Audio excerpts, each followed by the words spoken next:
ക്ലാസ്സിന്റെ എക്സാം അടുത്തുകൊണ്ടിരിക്കുകയാണ്.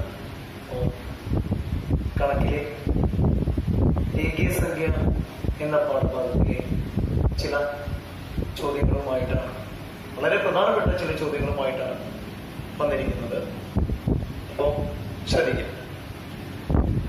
ഏകീയ സംഖ്യ, അതിലെ ഒന്നാമത്തെ ചോദ്യം, -3, 8 എന്നീ രണ്ട് ബിന്ദുക്കളുടെ മധ്യബിന്ദു ഏതെന്നാണ് ചോദ്യം. ഇപ്പൊ രേഖീയ സംഖ്യ എന്ന് പറയുന്ന വരയിലെ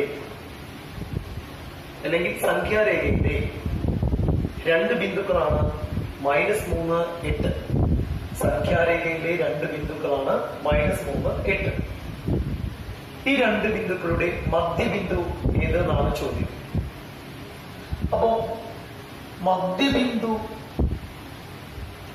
കാണാൻ വേണ്ടിയിട്ട് നമുക്ക് തന്നിരിക്കുന്ന രണ്ട് നമ്പേഴ്സ്, ഒന്ന് -3 ആണ്, ഒന്ന് 8 ആണ്. ഈ രണ്ട് നമ്പറും നമ്മൾ പ്ലസ് ചെയ്യും. -3ഉം 8ഉം നമ്മൾ പ്ലസ് ചെയ്യാം, 2 കൊണ്ട് ഹരിക്കാം. തന്നിരിക്കുന്ന രണ്ട് നമ്പർ നമ്മൾ പ്ലസ് ചെയ്യാം, 2 കൊണ്ട് ഹരിക്കാം. -3നെ 8 കൊണ്ട് പ്ലസ് ചെയ്യാമെന്ന് പറഞ്ഞാൽ ശ്രദ്ധിക്കേണ്ട കാര്യം, വലിയ നമ്പർ ഏതാണോ അതിൽ നിന്ന് ചെറിയ നമ്പർ കുറയ്ക്കുക. ഇപ്പൊ വലിയ നമ്പർ 8 ആണ്, ചെറിയ നമ്പർ 3 ആണ്. 8ൽ നിന്ന് 3 കുറച്ചാൽ നമുക്ക് കിട്ടുന്ന നമ്പർ 5 ആണ്.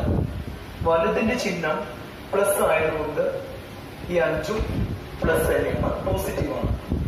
ബൈ 2, 5/2 എന്ന് പറഞ്ഞു കഴിഞ്ഞാൽ 2.5. അപ്പോ -3, 8 എന്നീ രണ്ട് ബിന്ദുക്കളുടെ മധ്യബിന്ദു ഏതെന്ന് ചോദിച്ചാൽ ഉത്തരം 2.5 ആണ്. ഒന്നുകൂടെ പറയാം. -3, 8 എന്നീ രണ്ട് ബിന്ദുക്കളുടെ മധ്യബിന്ദു ഏതെന്ന് ചോദിച്ചാൽ മധ്യബിന്ദു സമം തന്നിരിക്കുന്ന രണ്ട് നമ്പർ പ്ലസ് ചെയ്യുക, 2 കൊണ്ട് ഡിവൈഡ് ചെയ്യുക. -3 + 8 എന്ന് പറയുമ്പോൾ ഞാൻ പറഞ്ഞു, വലിയ നമ്പറിൽ നിന്ന് ചെറിയ നമ്പർ കുറച്ച് വലുതിന്റെ ചിഹ്നം ചേർക്കുക. വലിയ നമ്പർ 8 ആണ്, ചെറിയ നമ്പർ 3 ആണ്. 8ൽ നിന്ന് 3 കുറച്ചാൽ 5 കിട്ടും. വലുതിന്റെ നമ്പർ ചിഹ്നം പോസിറ്റീവ് ആണ്, ബൈ 2. 5/2 എന്ന് പറഞ്ഞാൽ 2.5. അപ്പൊ ശ്രദ്ധിക്കുക, സംഖ്യാരേഖയിലെ അല്ലെങ്കിൽ രേഖീയ സംഖ്യയിലെ ഏറ്റവും വളരെ പ്രധാനപ്പെട്ട ചോദ്യമാണ് മധ്യബിന്ദു കാണാൻ. ഓക്കെ, നമ്മുടെ ആദ്യത്തെ ചോദ്യം കഴിഞ്ഞു. രണ്ടാമത്തെ ചോദ്യത്തിലേക്ക് കടക്കാം. രേഖീയ സംഖ്യ എന്ന് പറയുന്ന ചാപ്റ്ററിലെ ഏറ്റവും പ്രധാനപ്പെട്ട രണ്ടാമത്തെ ചോദ്യമാണ്, കേവലവില x-3 സമം 5. ശ്രദ്ധിക്കുക, കേവലവില x-3 സമം 5 ആയാൽ എക്സിന് സ്വീകരിക്കാവുന്ന രണ്ട് വിലകൾ. x-3 സമം 5 ആയാൽ എക്സിന് സ്വീകരിക്കാവുന്ന രണ്ട് വിലകൾ ഏതാണെന്നാണ് ചോദ്യം. അപ്പോ ശ്രദ്ധിക്കേണ്ടത്, നമ്മളിവിടെ ഈ കേവലവില എന്ന ചിഹ്നം ഞാൻ ഒഴിവാക്കി. അപ്പോ x-3 ആണ് സമം 5. ഒരു കാര്യം കൂടെ നമുക്ക് ശ്രദ്ധിക്കേണ്ടത്, ഈ 5ന്റെ മുൻപിലായിട്ട് നമ്മൾ പ്ലസ് അല്ലെങ്കിൽ മൈനസ് എന്ന് പറയുന്ന ചിഹ്നം കൂടെ നമുക്ക് ചേർക്കാം. ഒന്നും കൂടെ ശ്രദ്ധിക്കാം.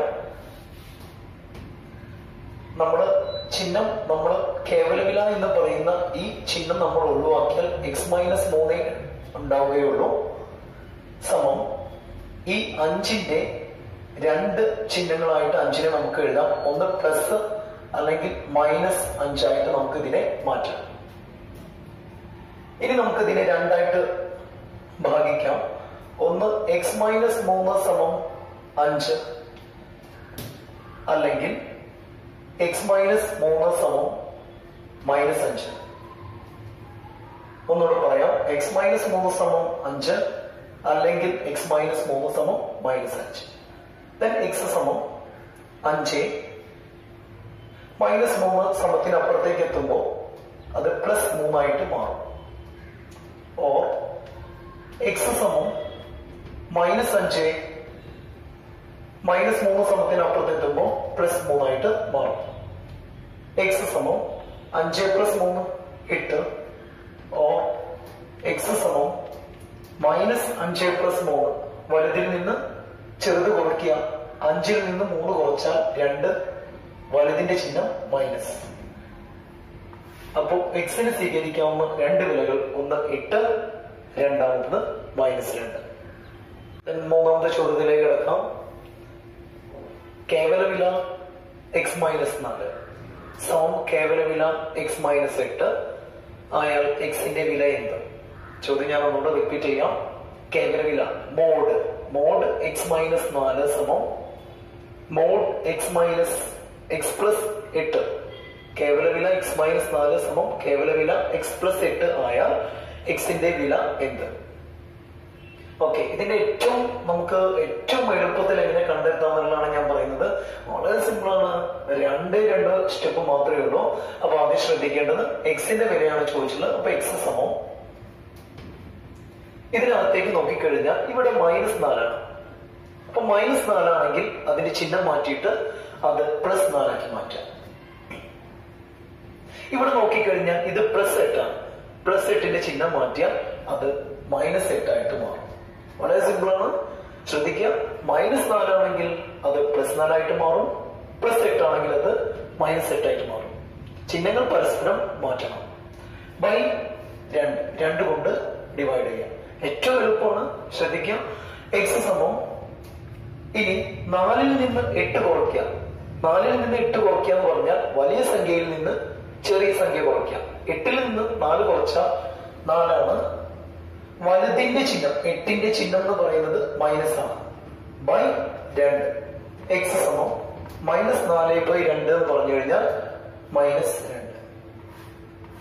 ഓക്കെ, വളരെ പ്രധാനപ്പെട്ട ഒരു ചോദ്യമാണ്. കേവല വില x - 4 സമം കേവല വില x + 8 ആയാൽ എക്സിന്റെ വില. x സമം 4 - 8. ഞാൻ പറഞ്ഞു -4 ആണെങ്കിൽ +4, +8 ആണെങ്കിൽ -8 ബൈ 2. 4ൽ നിന്ന് 8 കുറച്ചാൽ -4 ബൈ 2. -4/2 എന്ന് പറഞ്ഞു കഴിഞ്ഞാൽ -2. 9ാം ക്ലാസ്സിലെ പ്രധാനപ്പെട്ട രണ്ടാമത്തെ ഒരു ചാപ്റ്റർ ആണ് സ്തംഭങ്ങൾ എന്ന് പറയുന്ന ചാപ്റ്റർ. സ്തംഭങ്ങൾ എന്ന് പറയുന്ന ചാപ്റ്ററിലെ ഏറ്റവും പ്രധാനപ്പെട്ട 3-4 ചോദ്യങ്ങളിലേക്ക് നമുക്ക് കടക്കാം. അതിലെ ആദ്യത്തെ ചോദ്യം നോക്കൂ. സ്തംഭം ഒരു സമഭുജ ത്രികോണ സ്തംഭത്തിന്റെ പാദ ചുറ്റളവ് 12 സെന്റിമീറ്ററും ഉയരം 10 സെന്റിമീറ്ററും ആയ പാർശ്വതല പരപ്പളവ് എന്ന് പറഞ്ഞു കഴിഞ്ഞാൽ ലാറ്ററൽ സർഫേസ് ഏരിയ. ഉപരിതല പരപ്പളവ് എന്ന് പറഞ്ഞു കഴിഞ്ഞാൽ ടോട്ടൽ സർഫേസ് ഏരിയ. വ്യാപ്തം എന്ന് പറഞ്ഞു കഴിഞ്ഞാൽ വോളിയം. ഇത് മൂന്നും കാണാൻ വേണ്ടിയിട്ടാണ് ചോദ്യം വന്നിട്ടുള്ളത്. ചോദ്യം ഞാൻ ഒന്നുകൂടെ റിപ്പീറ്റ് ചെയ്യാം. ഒരു സമഭുജ ത്രികോണ സ്തംഭത്തിന്റെ ഇക്വേറ്ററൽ ട്രയാങ്കിൾ, ഒരു സമഭുജ ത്രികോണ സ്തംഭത്തിന്റെ പാദ ചുറ്റളവ് 12 സെന്റിമീറ്ററും ഉയരം 10 സെന്റിമീറ്ററും ആയാൽ അതിന്റെ പാർശ്വതല പരപ്പളവ്, ഉപരിതല പരപ്പളവ്, വ്യാപ്തം എന്നിവ കാണണം. അപ്പോ നമുക്ക് ആദ്യം നമ്മൾ തന്നിരിക്കുന്ന കാര്യങ്ങൾ നമുക്കൊന്ന് എടുത്തെഴുതാം. പാദ ചുറ്റളവ്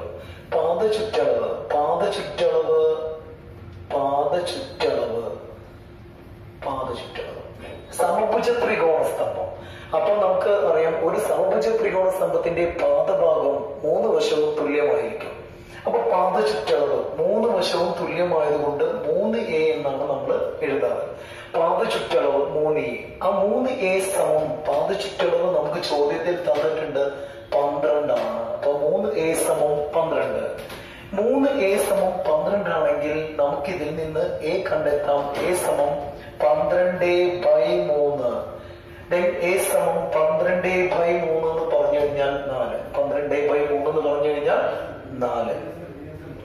ഇനി അപ്പൊ നമുക്ക് a കിട്ടിയിട്ടുണ്ട്. h നമുക്ക് ചോദ്യത്തിൽ തന്നിട്ടുണ്ട്. h സമം നമുക്ക് തന്നിട്ടുള്ളത് 10 ആണ്. h സമം നമുക്ക് തന്നിട്ടുള്ളത് 10 ആണ്. അപ്പൊ ഞാൻ ഇവിടെ a കണ്ടെത്തിയതാണ്. നമുക്ക് ഒന്നാമത്തെ ചോദ്യത്തിലേക്ക് കടക്കാം. ഒന്നാമത്തെ ചോദ്യം പാർശ്വതല പരപ്പളവാണ്. ഒന്നാമത്തെ ചോദ്യം പാർശ്വതല പരപ്പളവ്.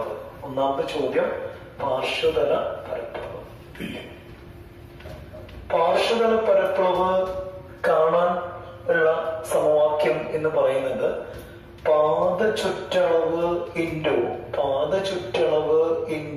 ഉയരം. ഒന്നുകൂടെ ശ്രദ്ധിക്കുക, പാർശ്വതല പരപ്പളവ് കാണാനുള്ള സമവാക്യം പാദ ചുറ്റളവ് ഇൻറ്റു ഉയരമാണ്. അതിൽ പാദ ചുറ്റളവ് നമുക്ക് തന്നിട്ടുണ്ട്. പാദ ചുറ്റളവ് നമുക്ക് തന്നിട്ടുള്ളത് 12 ആണ്. 12 ഇൻറ്റു ഉയരം നമുക്ക് തന്നിട്ടുള്ളത് 10 ആണ്. അപ്പൊ 12 ഗുണിക്കണം 10 എന്ന് പറഞ്ഞു കഴിഞ്ഞാൽ 120 സെന്റിമീറ്റർ സ്ക്വയർ. ഇതാണ് നമ്മുടെ ഭുജ ത്രികോണ സ്തംഭത്തിന്റെ പാർശ്വതല പരപ്പളവ്. നമ്മൾ റിപ്പീറ്റ് ചെയ്യാം. പാദ ചുറ്റളവ് 3a സമം 12 ആണ്. a സമം 12/3, a സമം 4. h നമുക്ക് ചോദ്യത്തിൽ തന്നിട്ടുണ്ട്. h എന്ന് പറഞ്ഞു കഴിഞ്ഞാൽ ഉയരമാണ്. ഉയരം നമുക്ക് തന്നിട്ടുള്ളത് 10 ആണ്. എന്നാൽ ഒന്നാമത്തെ ചോദ്യത്തിലേക്ക് കിടക്കുമ്പോൾ പാർശ്വതല പരപ്പളവാണ്. പാർശ്വതല പരപ്പളവ് കാണാനുള്ള സൂത്രവാക്യം പാദ ചുറ്റളവ് ഇൻറ്റു ഉയരം. പാദ ചുറ്റളവ് നമുക്ക് തന്നത് 12 ആണ്. ഇൻറ്റു ഉയരം നമുക്ക് തന്നത് 10 ആണ്. 12 ഇൻറ്റു 10 എന്ന് പറയുമ്പോൾ 120 സെന്റിമീറ്റർ സ്ക്വയർ ആണ് പാർശ്വതല പരപ്പളവ്. ദെൻ നമുക്ക് ചോദിച്ച രണ്ടാമത്തെ ചോദ്യത്തിലേക്ക് കടക്കാം.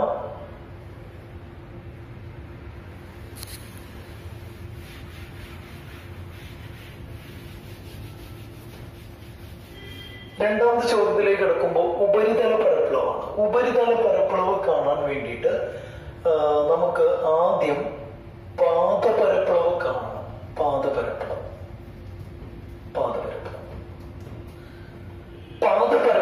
പാദം സമഭുജ ത്രികോണ ആകൃതിയിലാണ്. അതുകൊണ്ട് തന്നെ അതിന്റെ പാദപരപ്പളവ് √3/4 a² ആണ്. √3/4 a² ആണ്. then √3/4 ഇൻറ്റു a നമുക്ക് തൊട്ട് മുന്നേ കിട്ടിയതാണ്. a എന്ന് പറഞ്ഞാൽ നമുക്ക് 4 ആയിരുന്നു കിട്ടിയത്. അപ്പൊ 4² എന്ന് എഴുതാം. √3/4 ഇൻറ്റു 4². ഈ സ്ക്വയറും ഈ 4ഉം നമുക്ക് ക്യാൻസൽ ചെയ്യാം. ഈ സ്ക്വയറും ഈ 4ഉം നമുക്ക് ക്യാൻസൽ ചെയ്യാം. ദെൻ ബാക്കി 4√3 ആണ് ഉത്തരം കിട്ടുക. 4√3 സെന്റിമീറ്റർ സ്ക്വയർ ആണ് പാദപരപ്പളവ്. ഓക്കെ, പാദപരപ്പളവ് കാണാനുള്ള സമവാക്യം √3/4 a² ആണ്. √3/4 ഇൻറ്റു 4². ഈ സ്ക്വയർ വെട്ടിയാൽ നമുക്ക് ഈ താഴെ കിടക്കുന്ന ഈ 4 ക്യാൻസൽ ചെയ്ത് പോകും. ബാക്കി ഇവിടെ 4 ഉണ്ട്, കൂടെ എന്തുണ്ട്? √3 സെന്റിമീറ്റർ സ്ക്വയർ ആണ്. ദെൻ കഴിഞ്ഞില്ല, നമുക്ക് ഉപരിതല പരപ്പളവാണ് നമ്മുടെ ചോദ്യം. അപ്പൊ ഉപരിതല പരപ്പളവ് കാണാനുള്ള സൂത്രവാക്യം 2 ഗുണിക്കണം പാദപരപ്പളവ് പ്ലസ് പാർശ്വതല പരപ്പളവ്.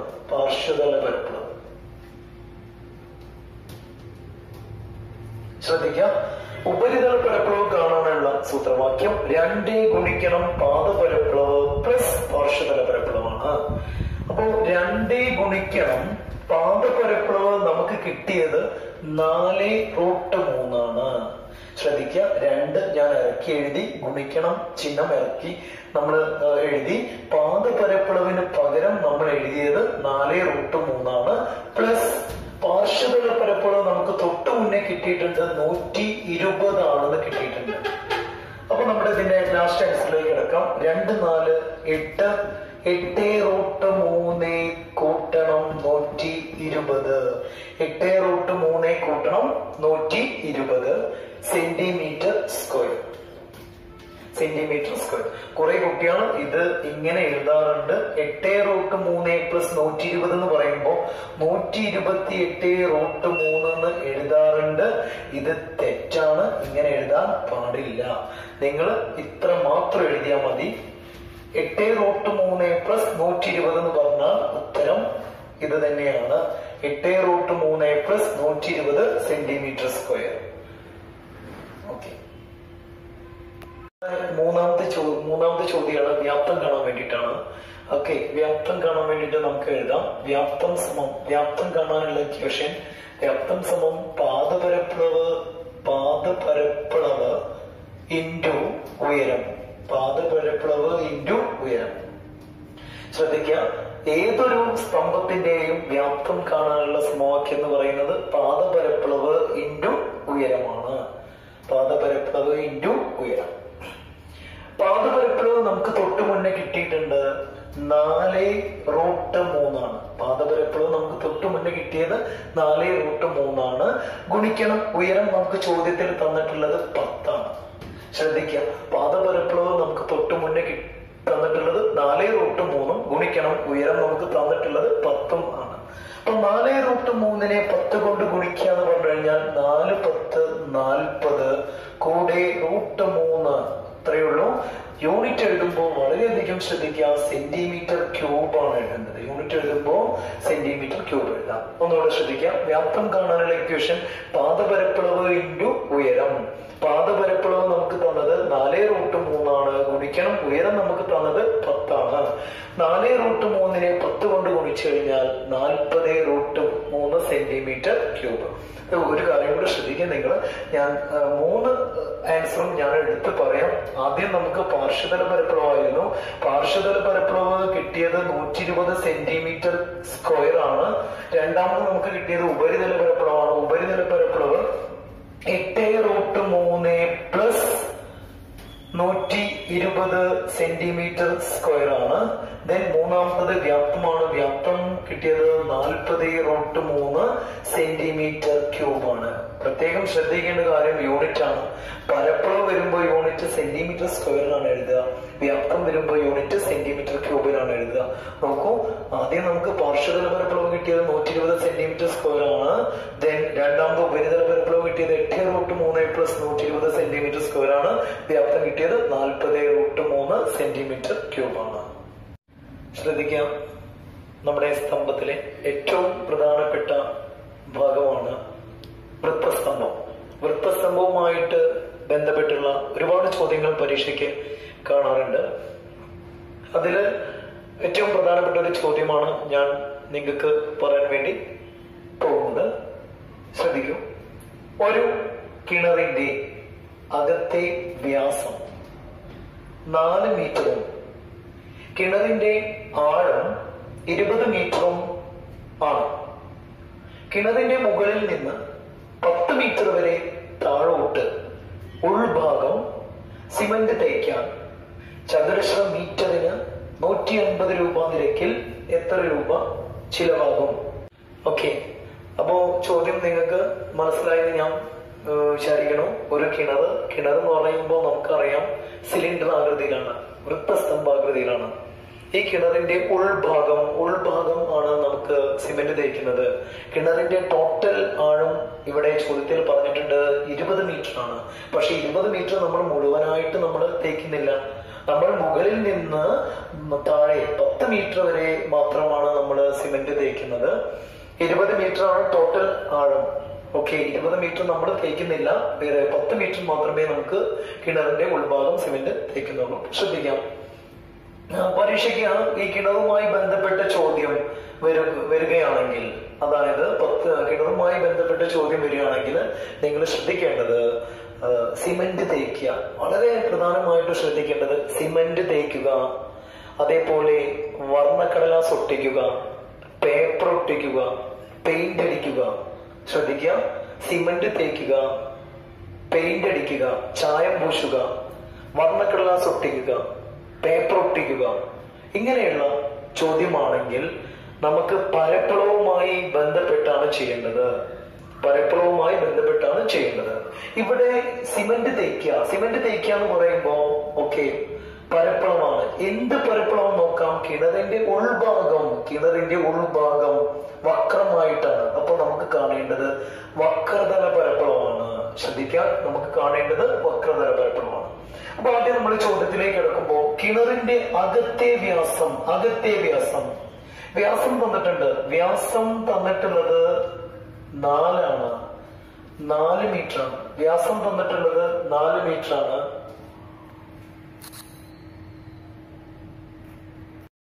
വ്യാസം നമുക്ക് ഇംഗ്ലീഷിലാണെങ്കിൽ വ്യാസത്തിന്റെ മീനിങ് ഡയമീറ്റർ ആണ്.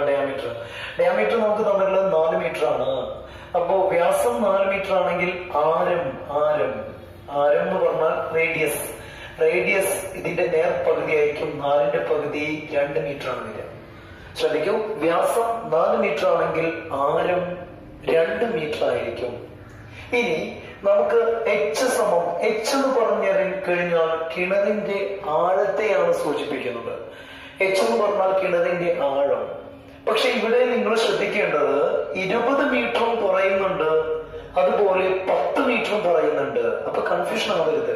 20 മീറ്റർ എന്ന് പറഞ്ഞു കഴിഞ്ഞാൽ കിണറിന്റെ ടോട്ടൽ ആഴമാണ്, ആകെ ആഴമാണ് 20 മീറ്റർ. എന്നാൽ ഇവിടെ കിണർ നമ്മൾ സിമന്റ് തേക്കുന്നത് 10 മീറ്റർ വരെ മാത്രമേ ഉള്ളൂ. 10 മീറ്റർ വരെ മാത്രമേ നമ്മൾ ഉൾഭാഗം സിമന്റ് തേക്കുന്നുള്ളൂ. അതുകൊണ്ട് തന്നെ നമ്മൾ എച്ച് ആയിട്ട് എടുക്കേണ്ടത് 10 മീറ്റർ ആണ്. എച്ച് ആയിട്ട് എടുക്കേണ്ടത് 10 മീറ്റർ ആണ്. അപ്പൊ നമുക്ക് ആറും കിട്ടി, എച്ചും കിട്ടി. ഇനി നിങ്ങൾ കാണേണ്ടത് വക്രതല പരപ്പളവാണ്. വക്രതല പരപ്പളവ്. വക്രതല പരപ്പളവിന്റെ ഇംഗ്ലീഷ് എന്ന് പറയുന്നത് curved surface area. Curved surface area. വക്രതല പരപ്പളവ് കാണാനുള്ള equation pi 2 pi R H. ശ്രദ്ധിക്കാം, വക്രതല പരപ്പളവ് കാണാനുള്ള ഇക്വേഷൻ 2 പൈ ആർ എച്ച് ആണ്. 2 പൈ ആർ എച്ച്. അതിൽ 2 പൈ ആർ എന്ന് പറഞ്ഞു കഴിഞ്ഞാൽ നമ്മുടെ കിണറിന്റെ പാദ ചുറ്റളവാണ്. 2 പൈ ആർ എന്ന് പറഞ്ഞാൽ കിണറിന്റെ പാദ ചുറ്റളവും എച്ച് എന്ന് പറഞ്ഞു കഴിഞ്ഞാൽ ഉയരവുമാണ്.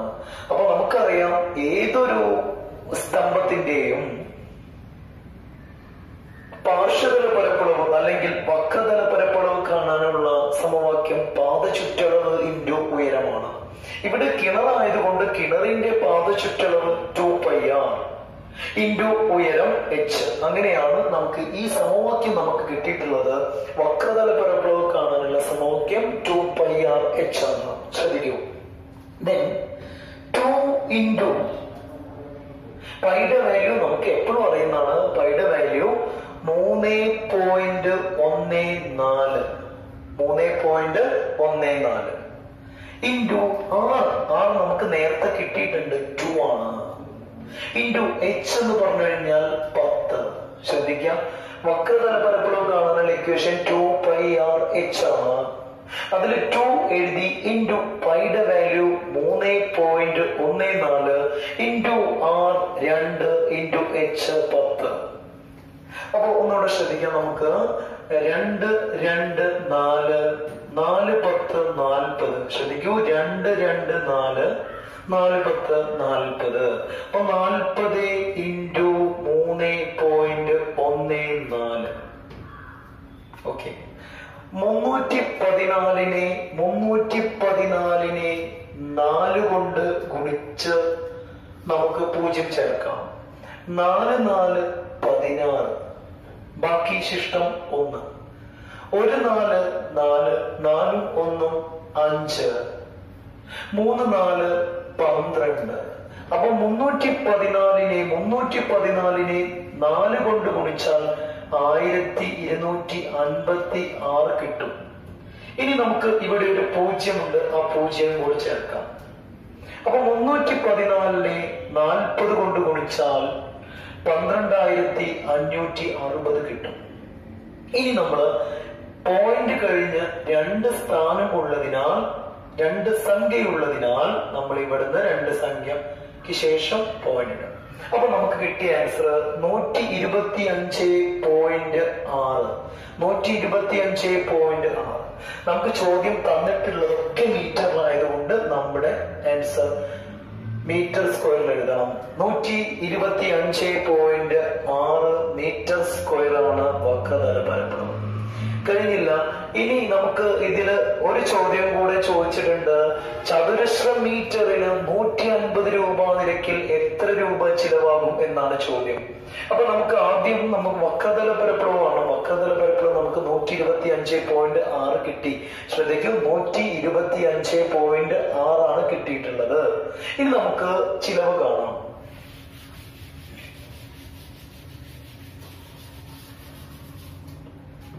ഓക്കെ, അപ്പോ ആകെ ചിലവ് സമം 125.6. ആകെ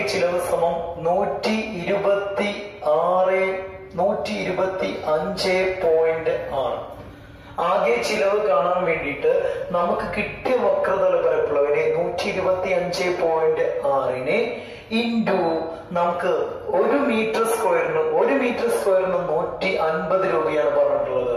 അപ്പൊ 125.6 മീറ്റർ സ്ക്വയർ ഉണ്ടെങ്കിൽ 125.6 ഇൻറ്റു 150. നോക്കൂ, ഇത് ഗുണിച്ചു കഴിഞ്ഞാൽ നമുക്ക് ആൻസറിലേക്ക് എത്താം. 1256 ഇൻറ്റു 15.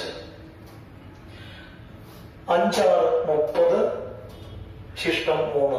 5 5 25. 25 3 28. ബാക്കി 2. 5 2 10. 10 2 12 2. ബാക്കി 1. 1 5 5 1 6. 1 6 6.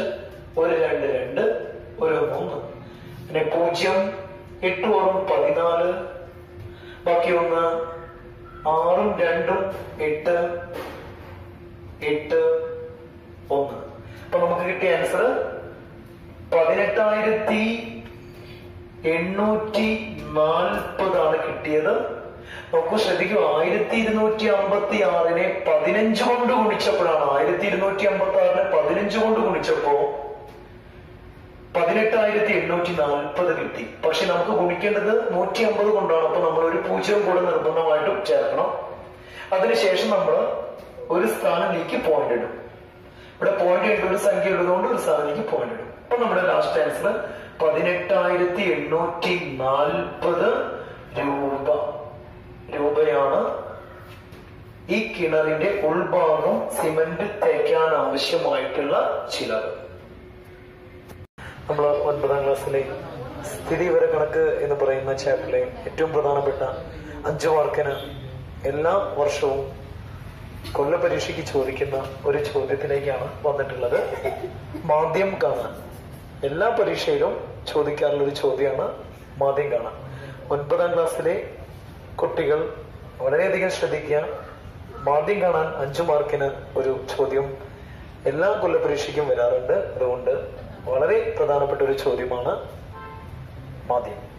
അപ്പോൾ നമ്മൾ ഇവിടെ ശ്രദ്ധിക്കേണ്ട ഒരു കാര്യം, ഉയരവും രണ്ടാമത്തെ കോളത്തിന് ആളുകളുടെ എണ്ണവും ആണ് തന്നിട്ടുള്ളത്. 0 to 20, 0 മുതൽ 20 വരെ ഉയരമുള്ള 3 ആളുകളുണ്ട്. 20 മുതൽ 40 വരെ ഉയരമുള്ള 2 ആളുകളുണ്ട്. 40 മുതൽ 60 വരെ ഉയരമുള്ള 5 ആളുകൾ. 60 മുതൽ 80 വരെ ഉയരമുള്ള 2 ആളുകൾ. 80 മുതൽ 100 വരെ ഉയരമുള്ള ഒരാൾ. അപ്പോൾ ഈ പട്ടികയുടെ മാധ്യം കാണാനാണ് നമ്മളോട് പറയുന്നത്. അപ്പൊ വളരെയധികം ശ്രദ്ധിക്കുക.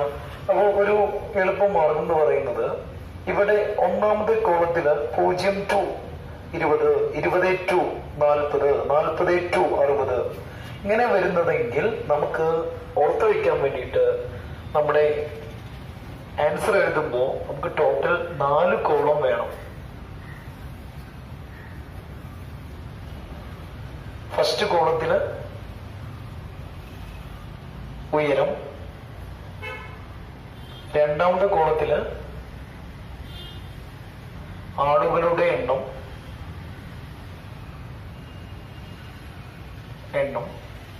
മൂന്നാമത്തെ കോളത്തില് വിഭാഗമധ്യം,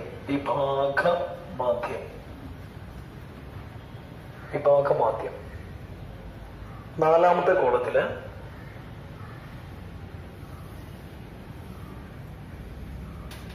ആകെ. ശ്രദ്ധിക്കാം, നമ്മുടെ ഒന്നാമത്തെ കോളത്തില് 2 വരി ഉണ്ടെങ്കിൽ നമ്മുടെ ആൻസർ എഴുതുമ്പോൾ നമുക്ക് ടോട്ടല് 4 കോളം വേണം. ഒന്നാമത്തെ കോളത്തില് ഉയരം, രണ്ടാമത്തെ കോളത്തില് ആളുകളുടെ എണ്ണം, മൂന്നാമത്തെ കോളത്തില് വിഭാഗമാദ്യം, നാലാമത്തെ കോളത്തില് ആകെ. ഈ വിഭാഗമധ്യത്തില് ഇംഗ്ലീഷ് മീഡിയത്തിലുള്ള കുട്ടികളാണെങ്കിൽ മിഡ് വാല്യൂ എന്നാണ് പറയാറ്. Okay. 0 to 20, 20 to 40, 40 to 60, 60 to 80, 80 to 100. രണ്ടാമത്തെ കോളത്തില് 3 2 5 2 1. ഓക്കെ, ഇനി എങ്ങനെയാണ് നമുക്ക് വിഭാഗമദ്യം കാണാം എന്നാണ് ഞാൻ പറയാൻ വേണ്ടി പോകുന്നത്. വളരെയധികം ശ്രദ്ധിക്കാം. ഇവിടെ 0ഉം 20ഉം തമ്മിൽ കൂട്ടിയാൽ നമുക്ക് 20 കിട്ടുക. ശ്രദ്ധിക്കാം, 0ഉം 20ഉം തമ്മിൽ കൂട്ടിക്കഴിഞ്ഞാൽ നമുക്ക് 20. ആ 20ന്റെ പകുതി എന്ന് പറഞ്ഞാൽ 10. അതാണ് നമ്മുടെ ആദ്യത്തെ വിഭാഗമാദ്യം. ഒന്നുകൂടെ ശ്രദ്ധിക്കുകയാണെങ്കിൽ 0ന്റെയും 20ന്റെയും മധ്യത്തിലുള്ള സംഖ്യ എന്ന് പറഞ്ഞാൽ 10. അതാണ് വിഭാഗമദ്യം. അടുത്തത് 20ഉം 40ഉം കൂട്ടിയാൽ നമുക്ക് കിട്ടുന്നത് 60. 20ഉം 40ഉം തമ്മിൽ കൂട്ടിയാൽ നമുക്ക് കിട്ടുന്നത് 60. 60ന്റെ പകുതി, 60ന്റെ പകുതി എന്ന് പറഞ്ഞാൽ 30. അതാണ് നമ്മുടെ അടുത്ത വിഭാഗമദ്യം. ഇനി നമുക്ക് ഇനി ചെയ്യാനുള്ളത് നമുക്ക് എളുപ്പത്തിൽ ചെയ്യാം. ഇവിടുത്തെ വ്യത്യാസം, ഈ കോളത്തിലെ വ്യത്യാസം എന്ന് പറഞ്ഞത് 20 എന്ന് പറയുന്ന സംഖ്യയാണ്. അപ്പൊ നമ്മൾ ഈ 10നോട് 20 കൂട്ടിയാൽ 30. അപ്പൊ അടുത്തത് 30നോട് 20 കൂട്ടിക്കഴിഞ്ഞാൽ 50. അടുത്തത് 50നോട് 20 കൂട്ടിക്കഴിഞ്ഞാൽ 70. 70നോട് 50 കൂട്ടിക്കഴിഞ്ഞാൽ 90. ഇങ്ങനെയാണ് നമ്മുടെ വിഭാഗമദ്യം വരിക. ഓക്കെ, വിഭാഗമദ്യം മനസ്സിലായെന്ന് ഞാൻ വിചാരിക്കണു. ദെൻ ആകെ നമ്മുടെ 4ാമത്തെ കോളം എന്ന് പറഞ്ഞാൽ ഈ 2 കോളെങ്കിൽ 2ാമത്തെ കോളവും 3ാമത്തെ കോളവും തമ്മിൽ ഗുണിച്ചാൽ കിട്ടുന്ന സംഖ്യയാണ് നമ്മുടെ 4ാമത്തെ കോളത്തിൽ എഴുതേണ്ടത്. അപ്പൊ 3ഉം 10ഉം തമ്മിൽ ഗുണിച്ചു കഴിഞ്ഞാൽ നമുക്ക് 30 എന്ന് പറയുന്ന സംഖ്യ കിട്ടുന്നു. 2ഉം 30ഉം തമ്മിൽ ഗുണിച്ചു കഴിഞ്ഞാൽ നമുക്ക് 60 എന്ന് പറയുന്ന സംഖ്യ കിട്ടുന്നു.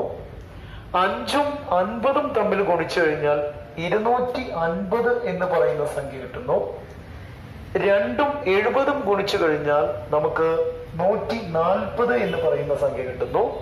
1ഉം 90ഉം തമ്മിൽ ഗുണിച്ചു കഴിഞ്ഞാൽ നമുക്ക് 90 എന്ന് പറയുന്ന സംഖ്യ കിട്ടുന്നു.